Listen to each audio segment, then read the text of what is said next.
Imagine a Disney film so bold and ambitious that it not only earned an Oscar nomination, but also, bafflingly, a Razzie.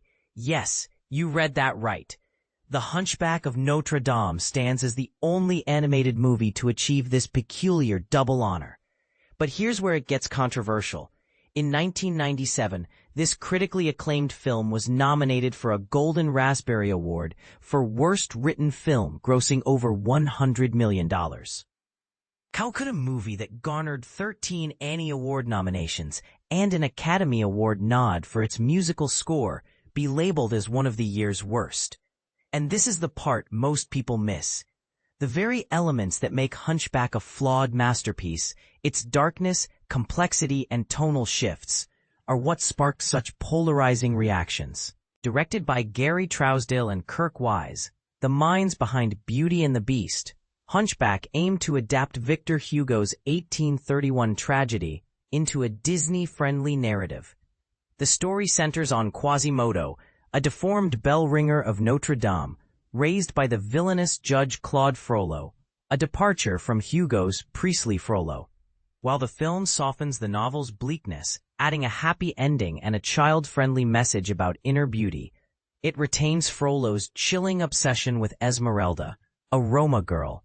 His villain song, Hellfire, is a haunting masterpiece, showcasing Disney at its most mature and daring.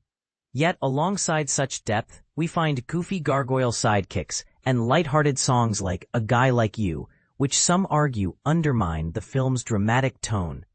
Critics like Roger Ebert praised Hunchback as Disney's best since Beauty and the Beast, while Janet Maslin of the New York Times called it a self-parody, criticizing its tonal inconsistency.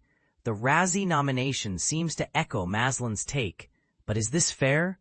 The gargoyles, for instance, were added to brighten the film, yet they've been accused of diluting its gravity. Trousdale himself admitted their silliness, but noted that children who grew up with the film cherish them.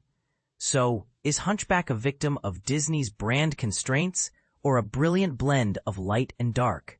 The film's highs are undeniable. Alan Menken and Stephen Schwartz's score is sweeping, with songs like Out There and God Help the Outcasts capturing Quasimodo's longing and Esmeralda's humility. Yet, the tension between Disney's family-friendly formula and Hugo's grim source material remains. Was the Razzie nomination a misguided critique or a valid call-out of its inconsistencies? What do you think? Is Hunchback a flawed masterpiece, or does it fall short of its potential? Let's debate in the comments. This is one Disney classic that demands discussion.